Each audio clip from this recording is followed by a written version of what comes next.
Well, I like the computer. Locked up for a minute. Hello, Calvary Central family. Welcome to our Wednesday night live stream. Amen. We are excited to have the infamous Regis Bohr with us. If you've been with Central for 10 minutes, you've probably seen Regis running around, putting out fires and setting up chairs and doing anything and everything to serve the Central family. So, Regis, we appreciate your friendship. We appreciate you always looking out for us. We love you very much, and you're glad that you're with us. I feel the same way, guys. I feel the same way with you, the whole church. Yeah. Well, just one word to describe Regis, it would be encouraging. You know, he's always an encouragement, and I appreciate that a lot. Yeah. Amen. Well, thank you. Well, just let's start the same that we've started all of these out. Tell us how you came to Christ. Back in 1987, I was going through a very difficult divorce, and one of my neighbors asked me to a Bible study, like a couple of guys in the back of his camper, and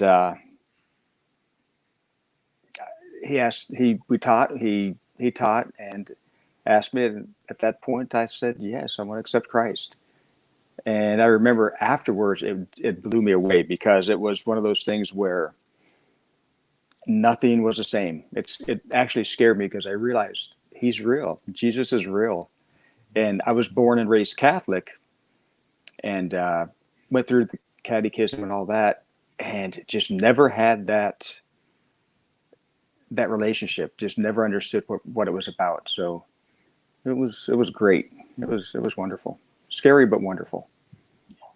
Why were you so ready to respond when he shared Christ with you? Why what was going on in your life that decision to follow Jesus came so naturally? Looking back in retrospect, I really think that he brought me to my knees. I mean, I thought I was doing great with the family. I had two little kids, and we had 2 homes and all kinds of things. And whenever I was 27 years old, my wife told me she wanted a divorce, and it just chopped me off at the knees. And nothing made sense anymore. Everything that I had thought was important, it was all gone. And looking back, like I say, I'm very grateful. It turned out to be a positive thing. God meant it for good. Awesome. You know, that's difficult to take at any age, but 27, as you look back, 27 is pretty young to be divorced and with having a couple kids, kind of navigate those waters and figuring out, where do I go from here? How do I, your whole world was built on one thing, and all of a sudden that's gone, and you got to rebuild. You got to rebuild everything. That's a tough one to recuperate from. Yeah, at the time I thought I was mature and old enough to handle everything, and I look back and I look at my kids now. My son is 36, Zach is 36 years old, my daughter's 34, and they're so much older than I was when I went through everything. And it's hard to get that perspective and realize that's a fact. Of course, at 27, you think you're pretty mature. Yeah. You think you're pretty old, and you think you're pretty mature. Remember, as a kid, when my sister turned 21, I was in probably my teens and thinking, man, she's old. I know it. Between 35, 40, 27 was really still pretty young. Yeah, now I look, and 70 is not that bad. 70 is not very old anymore. That's pretty young. Amen. You're 50. Yeah.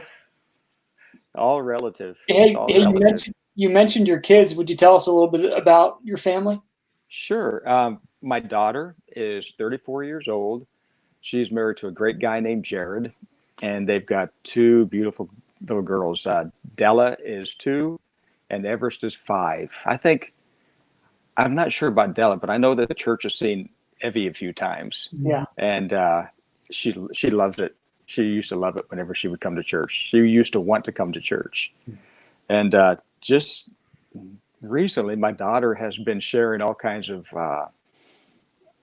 podcasts and videos with me. She's really gotten it. It blows me away. A big factor was Evie. She kept saying, "Mama, we've got to go to church. We need to go to church," and it's just been great. It's been great. And my son, he is 36. He's married to a wonderful lady named Megan, not different Megan, and they've got a little 1-year-old. She just turned 1. Her name is Rory. Yeah, that's cool. In fact, where do they? Oh, well, actually, they're in town right now. I'm going to play golf with them tomorrow afternoon. But they live in Thousand Oaks, California. Yeah. Gotcha. It's been a long time. Zach came a couple times when he must have almost been, in his early 20s. He was at Calvary a couple times for like Father's Day or something like that. Yeah, that's awesome. Which was nice. Yeah. So what do you think of grandpa life? I love it. People always tell you that it's going to be better than you think. And it's like, yeah, whatever. And I did it, and several of my friends that are grandfathers now, they go, you were right. It's so much better than I could have ever imagined. Yeah, it is. I think one of the big factors is you can love on them. You can even spoil them a little bit. A little bit, yeah.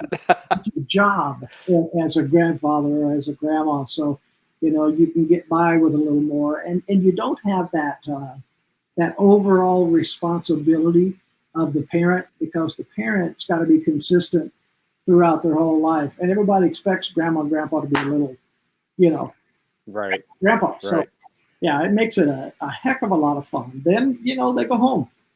Yeah, I did learn real early on though that Everest will tell as soon as she walks in the door. Grandpa bought me ice cream. My wife and I. My wife's name is Lori, by the way, and we have a great stepdaughter, Isabel. She's home sheltering in place because she just came in from Lafayette, Louisiana, from the university there, and it's a drag for her, but it's nice to have her home where she's safe. Evie would tell on me as soon as I walked in the door, Grandpa bought me this, or Grandpa gave me ice cream. It's like she absolved herself from any kind of wrongdoing. It was all my fault. Yeah, of course. Which is great. Too. Yeah, me too. You with Eve? I'm blamed for everything. I'll give her a piece of candy right when she's here, and I'll go shh. And as soon as Beck steps in the house, she goes, "That's what Papa did." Or she'll go home and she'll tell her parents, she'll say, "I had candy for breakfast," or she'll make up some story, even if it tells you out. It's true. It's funny, but I love it. Yeah, awesome. Yeah, absolutely. Hey, I want to say hi to David and Beth Shoemaker. Yeah, hey, David and Beth Shoemaker. Oh, wow. Hey guys. So Ace wants to know where you're golfing tomorrow. What I refer to affectionately. What's that? Don't touch me. Just we call it the ghetto course. It's in Canto. That's what my son refers to it as, because he likes the better golf courses. I've played in Canto more than once. Yeah, it's close. It's like 2 blocks away from me, so yeah, that's probably where we will be. Cool. So what led you to Calvary Central? What was your road or your path to calling Central home? For years, right after I became a Christian, I started looking around, and I ended up at for a while I was at North Phoenix Baptist. Oh. And I remember the first time I went in there, it was like, whoa, these guys are crazy. They are this is what they mean by holy rollers, because a couple of people raised their hands during worship, and I, coming from the Catholic Church, that does not happen. Or whenever I was young, it did not happen. And so I thought, but I like it. I like the style of teaching that the pastor would actually talk. And from there, I went to Valley Cathedral. It used to be up on Central, just north of Bethany. You were there, huh? Yeah, we were there. I was there 12 years, and I guess how many people I met there? Zero. Really. Well, I mean, towards the very end, I met 1 or 2 people, but it just wasn't the same. So it started getting a little weird after 12 years, and started to remind me a little bit of the Catholic Church a little bit. So I started searching. So I went to community. I thought, oh, all the people here must be good. And for some reason, I just didn't feel at home in the main service. But I did meet a great guy that I love and I keep in contact still, is Pastor Manny Martinez. Mm-hmm. And he did like a Friday night Bible study, and it was so nice. But I just didn't feel comfortable. And somebody that was going, I think they were going to that Friday night, they invited me to Calvary. And I think that was about 2001, I believe. And I came, and after the first time, it was very strange because Pastor John, I know you don't remember, but you came down and you were like very friendly and talked. And I was like, this is something. And the people, Rudy Phil was amazing. It was just a friendly place. And I thought, this is what church is supposed to be like. That's awesome. It was great. That's a long time ago. Friendly that day. Pardon me? I was friendly that day. You were friendly that day and every day after. Well, that's awesome. You were accessible. That was the part that really, because at the big Calvary, I would see the pastor, but he would always have like security around him and stuff. And understandable. I mean, it was a big church, and I'm sure that they were careful with him. But you are our security. What's that? You are our security. No, Manny Castro was your security. I just help when I can. I just do what I can. Yeah. And yeah. We're counting on you. Great. We're counting on you that if we get rushed, you're going to be the first one there to help us out. I don't know if I can run that fast anymore. We just need to pray. Yeah. Yes. Yeah. I will be there. I will. If you are rushed, I will get there. Lord willing. That's awesome. But we've always got Oscar up front there. Nobody Jason or Jason. Yeah. Neither one of those guys or Eric. All of them. They're all like. Yeah. You're well protected. You're well protected. Yeah. All Eric's got to do is just take a run for somebody, and we're good. Yeah. That's it. That's it. Do a body block or something. And don't forget Ron. Ron is always right up there too, and he's more than willing to protect too. That's true. That's true. Yeah. How long have you been a part of the Calvary Central family, Regis? I believe from 2001, from 2001. Yeah. Wow. And I think I was only there about 6 months before Rudy asked me to be an usher, and I thought he was crazy. I said, "Me? You don't want me as an usher? I don't know what I'm doing." But what a blessing! He was such a blessing to me. He was instrumental because my dad loved to golf, right? And one time Rudy wanted to come, and with my brother-in-law and my father, and I was like, "Oh man, I would love him to." And they didn't want any Bible thumper coming to church or coming to golf with them, and Rudy came, and he just changed both of them, their whole view on faith. And he and my dad got really close. They'd call each other towards the end there about once a day or every other day or something. Oh, that's awesome. That's incredible. It really is. That's really, really cool. Yeah. Well, that's what you call lifestyle evangelism right there. That's it. Yep. It changed my dad's whole opinion on Christianity. Luckily. Thank God. Yes. You're a small business owner. Yes. Tell us about that. Like small business owner in the time of COVID? Yeah. Pre-COVID, during COVID. I'm blessed. My father started the company back in 1976, I believe, or he bought the company off of somebody in 76. And right out of high school, I was supposed to be going into electronics. I had trained in electronics and had a job promised, and he needed help. So I thought, okay, I'll help him for a little while. And it was great. I mean, he was not always easy to work for, and I probably was not always easy to work with, but I'd always stayed with it. And we kind of grew the business, And now I think I've been doing it, I want to say 43 years, almost 43 years. Wow. He's passed away like, excuse me, 2011. And I didn't know what else to do. How could that be? What's that? You don't look over 37. How could that be?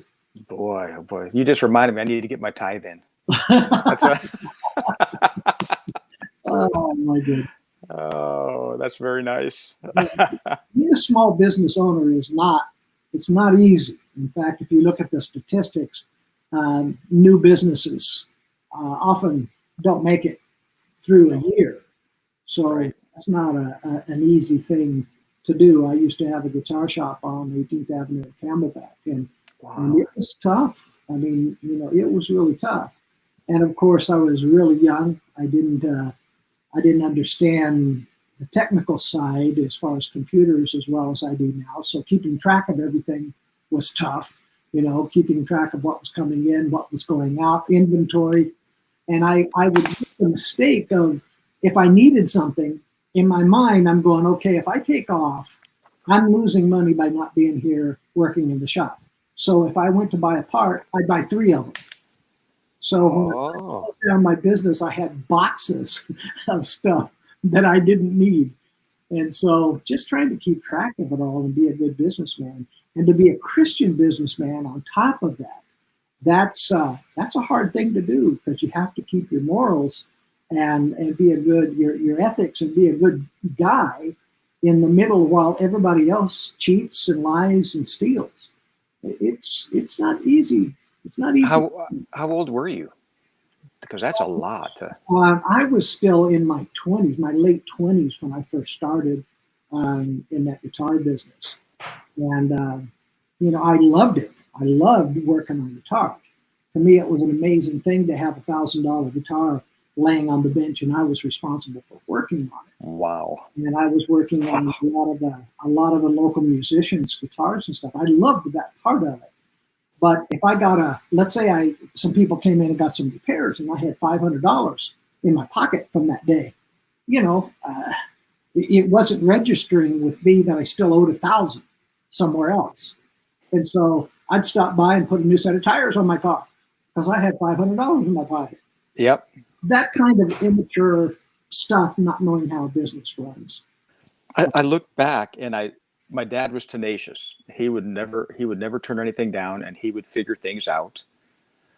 But he wasn't that good with money. But my mom was always the bookkeeper and the office manager, and she was good. Yeah. She was good at that part. It worked out. Yeah, it's awesome. God was in it. There's no doubt. There's no doubt. He still is. What does it mean to you to be a Christian business owner, small business owner? What does that look like? You know what? Just be honest. Don't cheat people. Do what you say. Honor what you say you're going to do. And it's so funny, because when I feel like whenever we honor the Lord in a daily, at work, in our business, He is always faithful. Amen. He really is. And I think that's one of the things. And like you say, it's still around now. There are a lot of companies out there that will flat out lie to you. Yeah. And they'll get out there on a little, like, oh, it's only this much to get out. And then all of a sudden it's this and this, and it just blows my mind. Yeah. But I don't think that the Lord is going to honor it in the long run. But it makes me look good a lot of times. It does. Praise the Lord. There were a few times where I just had to, and I think this is the right thing to do as a Christian man and a Christian businessman. You just have to eat the loss.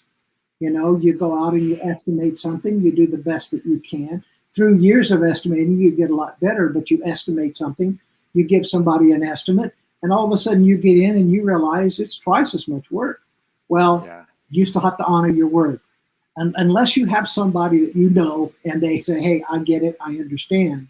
But you still have to be honest with folks. And it was always, at least for me, I stuck with my estimate.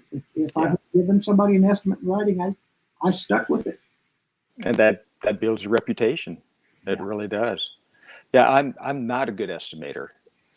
For a while there, when we were doing a lot of commercial work, I would do it. I would sit down, I'll go over everything. But like you say, it's so easy to lose money and miss something. You can't see under the ground all the time. You don't know what's up in the crawl space. Yeah. So a lot of my work now, and I know I leave money on the table, but a lot of mine is time and material, T&M. Yeah. So that I don't, and then I just work really, really slow. No. Yeah, And if you need plumbing, call K&T Plumbing. I know that's not you, buddy. Thank you. Yeah. No. Has this pandemic impacted business at all? What? At the very beginning, I think people were freaked out. I was freaked out because somebody had told me that they had COVID while I was in the house for a couple hours before they even told me that they might have it. Wow. And that kind of freaked me out. Yeah. So I was a little hesitant to go out for a while, but it came back.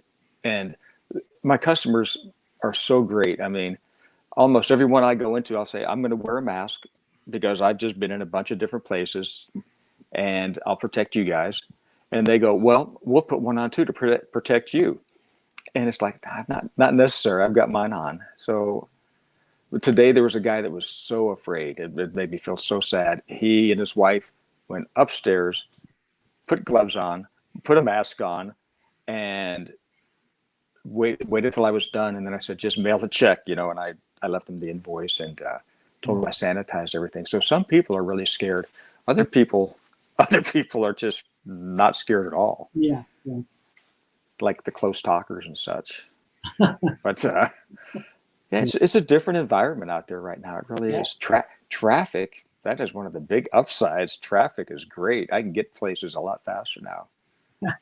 It's a lot lighter. It's a lot lighter everywhere. You made an observation there that's really true, and I've seen the same thing. You have such a mixed response from people about the whole COVID thing, and you have some, like you said, that are paranoid to even get out of the house to do anything. And I get that, especially if your immune system is compromised through diabetes or something like that. Some people are really at risk. And then you have other folks, you go by a park and it seems like it's full. You go to, and one thing that's really doesn't make a lot of sense to me is you go to Home Depot and it's packed, but church, you can't have more than 10 people. And I'm not quite sure that I understand that. You've got the bars, you've got some of the other places that are considered necessary, and they're open.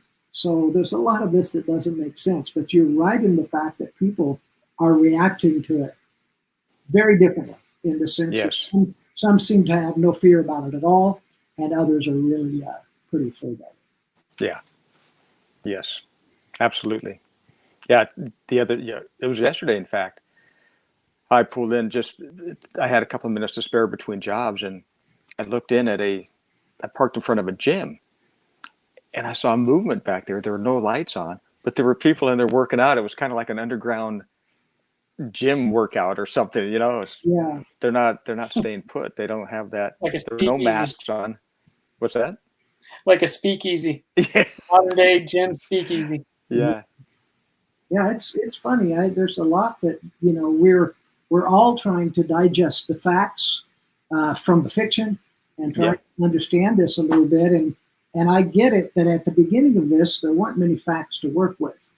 And or they were contradicting.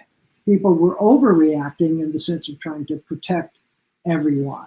And I think we're still in the dark about a lot of things because there's just not quite enough data going on. But you sure have a lot of folks that are out there every day that can't get off. They can't get, they have to go to work. Yeah. And yet, at least in my own personal circle, I'm not hearing about any of those getting COVID. So, I know. I'm real blessed because I've got one customer that she's back working for the CDC. And right after I was supposedly exposed, she recanted the next day. She said, "Oh no, I don't." So it was one of those things where. oh, wow. But I called my friend from the CDC, and she said, "Highly unlikely." And I said, should I stop working? She said, just wash your hands. Yeah. Wash your hands. A lot. Yes. And then another friend that's working with the CDC in conjunction with the CDC, she said the same thing. Just wash your hands. Yeah. But she also said, this is real. It is real. She's talking to nurses on a daily basis. I don't know about now still, but in the beginning that are breaking down crying because there are people contracting the disease and dying, and they can't do anything about it. So yeah, it was just, I don't envy you guys.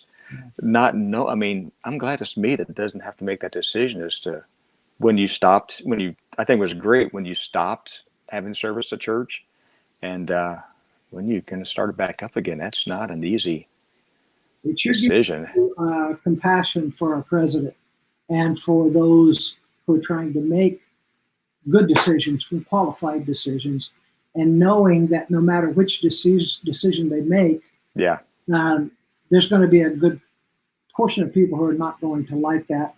And if it's too soon, people die. That's on you. I mean, you have to.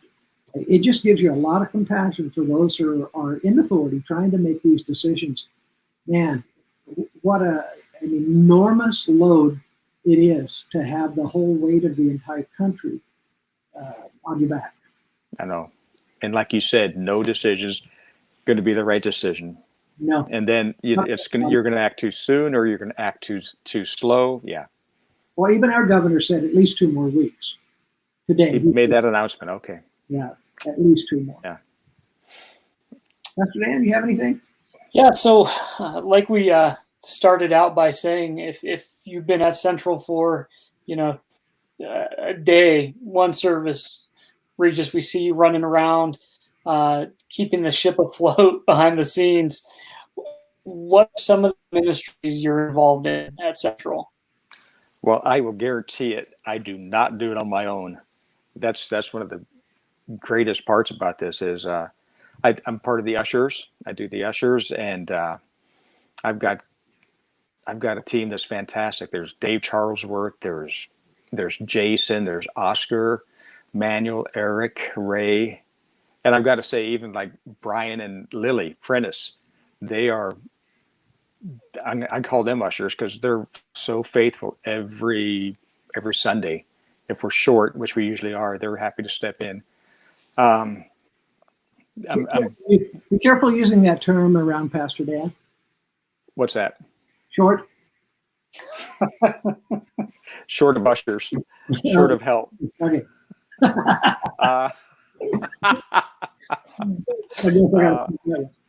I would do that, but I would probably pick my monitor and everything would go crazy. I'm co-deacons with Manuel and Eric, and yeah, it's just I've got help. All good people. All good people.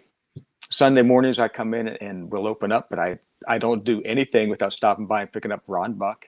Yeah. And he does so much stuff. I don't even know what he does, but he helps me set up the Sunday school tables and chairs, and he does all of his own stuff. And then he goes out and he leases everything. Ron's awesome. It's great. Ron is awesome. He really is. Awesome. I know that Ron's on, and I just wanted to say what a change in that brother from first time he came till now. And he does behind the scenes stuff. He does artwork for us and some video graphics and stuff for us. Just a great brother. He really is. So he's on right now? He's on. Oh, yeah. You can see. Oh, yeah. Hey, Ron. Hey, Ron. Miss you, Ron. So give us. A lot of people have no idea what goes into getting a Sunday or a Wednesday service going. What does your Sunday morning look like? You touched on it a little bit, but kind of give us a peek behind the curtain there. Well, we usually get here between, if it's a communion Sunday, we'll get here at 6:30, open up the gates, and then set up the children's building, the Sunday school, put out tithe bags, and then Ron's doing all his own thing. And then prepare communion. And then hide somewhere to scare your pastor. I don't do stuff like that. Whichever. I love scaring you both, but Pastor Dan's son Isaiah, has gotten me way more times than I've ever gotten either one of you two. He is so good. And he's small. He gets it. Oh, he's good. Before he's talking about how he's going to scare Regis. Yeah. Yeah, that's wonderful. That's wonderful. Yeah.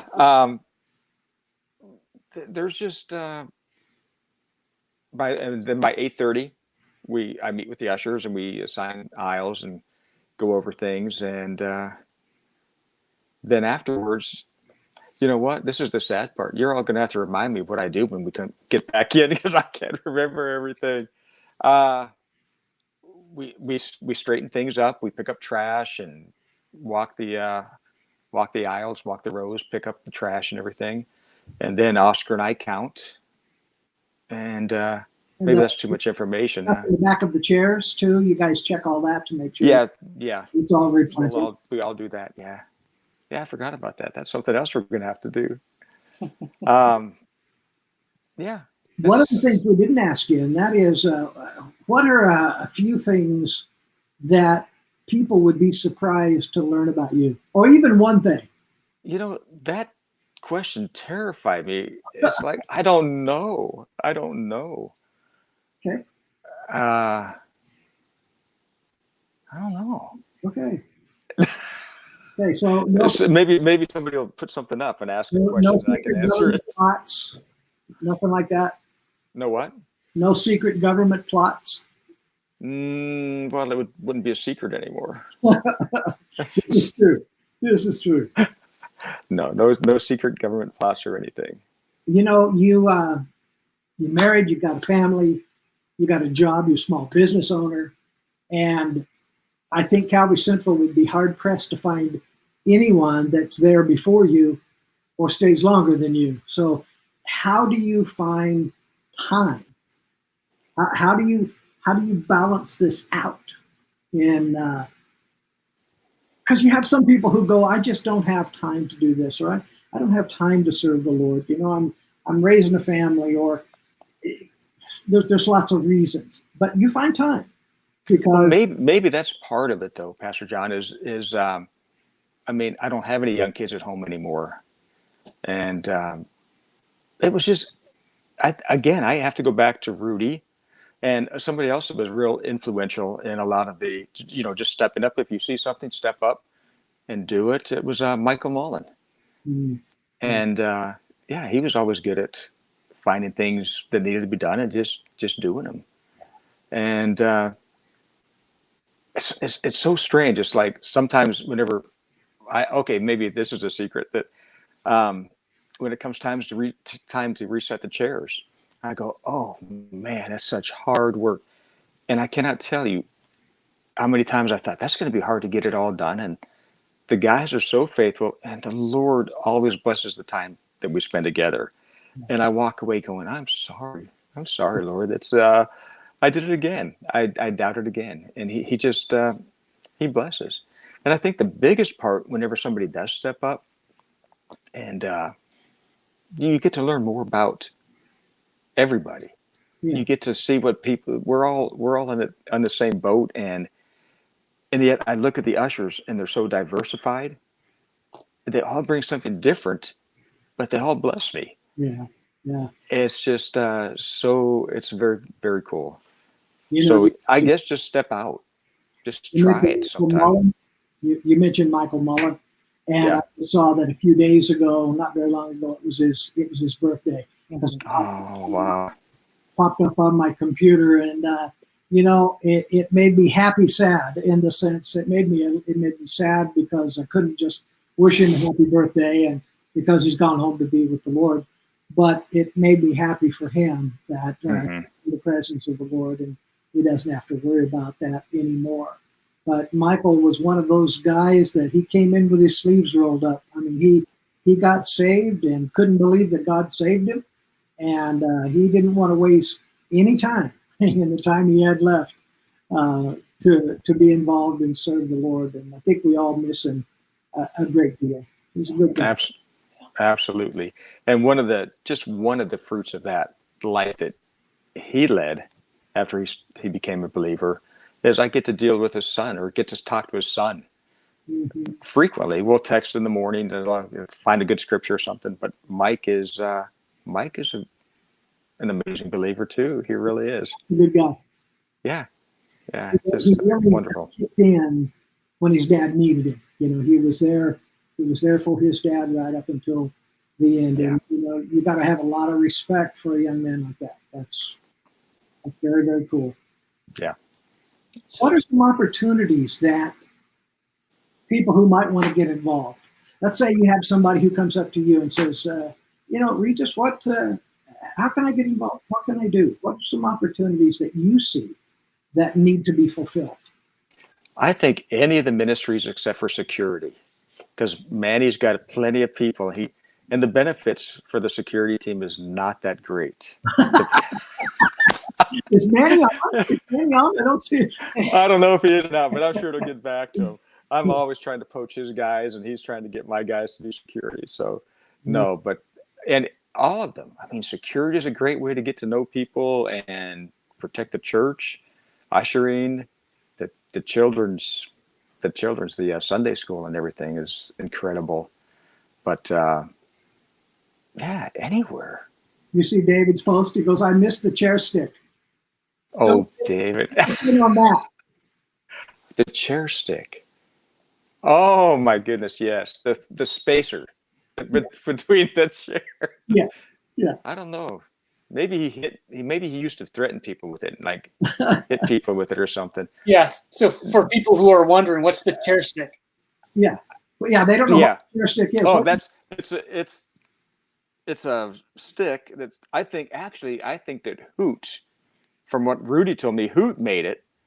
And it's something that you line up the chairs, and then you have to space them so that everybody has the right leg room. And that's the chair stick. Yeah. The spacer. Yeah. Yeah. And David, you that was from row to row, right? From row to row, so you'd have the proper amount of spacing between the rows. Right. So when we come back, we need a bigger spacer. Yeah. Yeah. Maybe a 6-foot chair stick. We're gonna have to tape them together. Yeah, 6-foot stick. Maybe David could come down from Prescott and help us make one of those. I would like that. David. Yeah, please. Just don't hit me with it. What bit of encouragement, Regis, would you give someone who would say, I don't have the time to serve?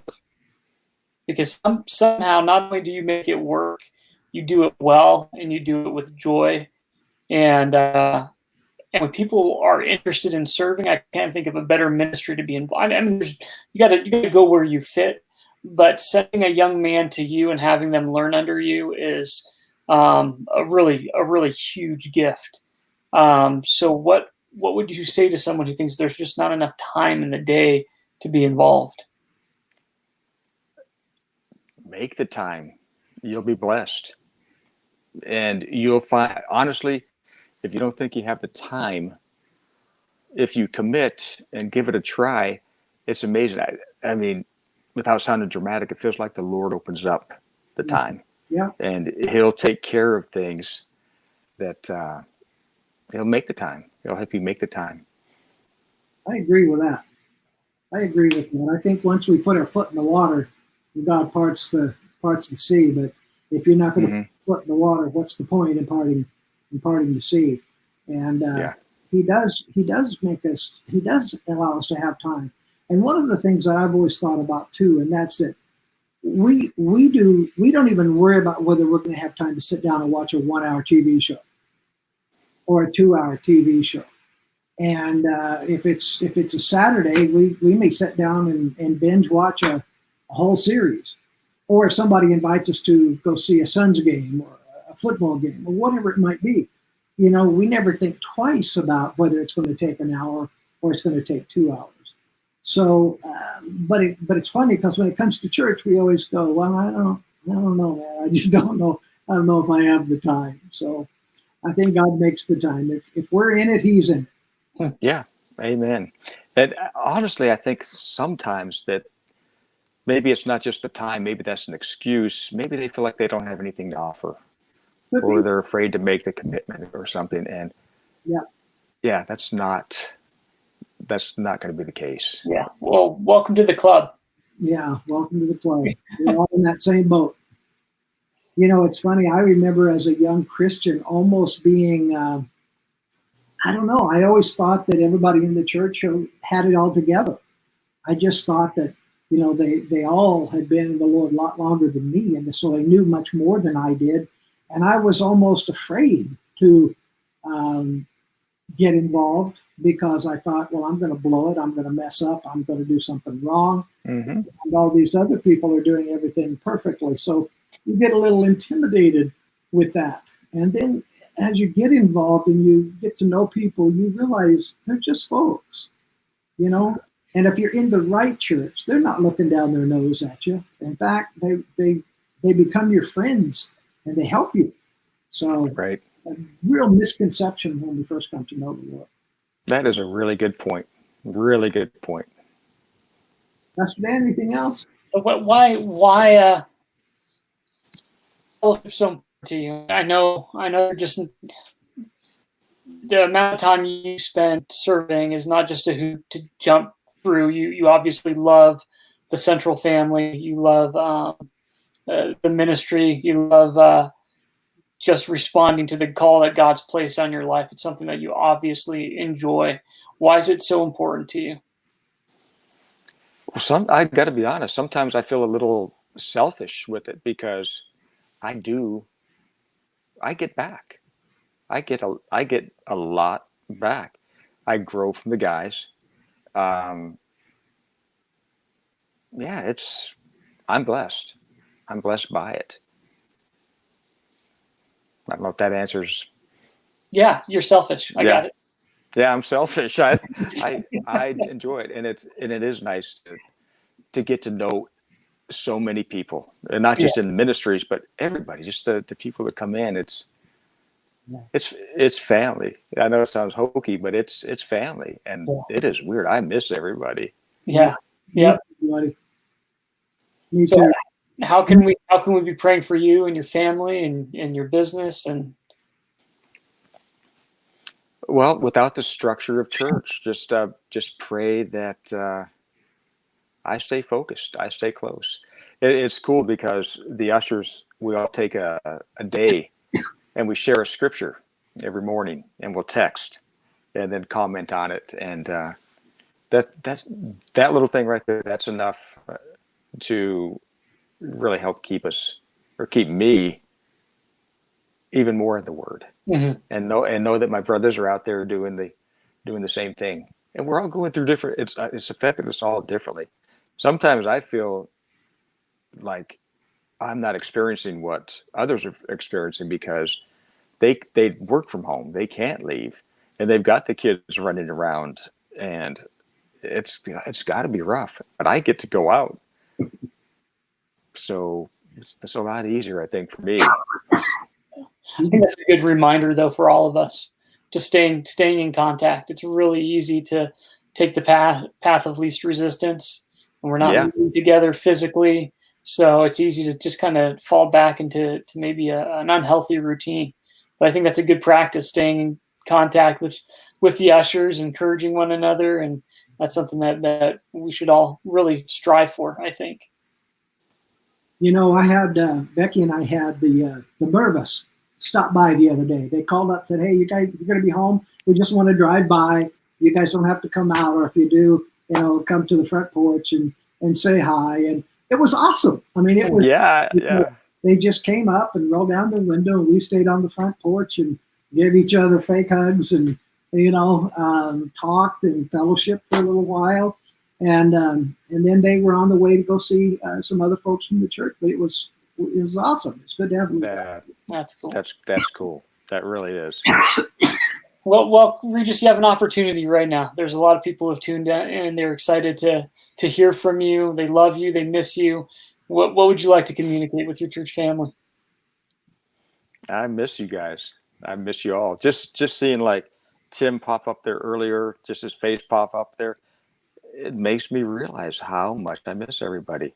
I think about all the people I'm not seeing, and I just miss y'all. I look forward to coming back. And you too, David. You too. I miss you a lot. Come on back to church. Come on back to Phoenix. Oh, that's awesome. Well, Regis, thank you so much. Well, thank you. I know it's not easy jumping on, and but we appreciate you and for so many reasons. But more than anything, just your friendship. You're same here, guys. Same here. You make it easy. You guys make it easy. Well, you're definitely an encouragement to me, and you also make church fun. And if you can't have fun with your brothers, who can you have fun with? And that's one thing that you do. We fold it in. We can be ourselves around you and have fun and love the Lord at the same time. And I, for one, really appreciate that, being able to have a brother in the Lord that I love and respect, and just enjoy seeing you, man. Well, that is wonderful, but believe me, that comes from the top down. Yeah. If you guys weren't right, and then to you guys, if you guys were not that way, then it wouldn't be as fun. It would not be as fun. So you guys instill that in people. Well, Pastor I'm Dan, grateful. He doesn't even have pants on right now. Really? Yeah. I don't either. I do. We really do. I really do. We honestly do. Yes. All right. Well, Pastor Dan, what do you think? It's time to go? Yeah. Again, thank you everyone for spending the evening with us and just taking the time to reconnect. Thank you for everyone who logged in and commented and talked about the chair stick. We're glad to have learned about that. Amen. Right? Continue to pass the links around. We want to use this as an opportunity to see people get saved. Yeah, Facebook and YouTube. Again, sometimes people will not enter into a church, but if all they have to do is click a link, sometimes they're more prone to do that. So share the link with them. We'd love to have them join our fellowship. And then of course, Sunday at 9:30 a.m., we'll be gathering together as we continue to teach through the gospel of Jesus Christ. But we miss you. I don't know how many times we can say it, but we really do. We're so looking forward to getting back together again. Hopefully it'll be sooner than later. Amen. Regis, I know this is not your thing, so thank you for participating. Thanks for making it easy. Okay. God bless you guys. Thanks for tuning in. See you later.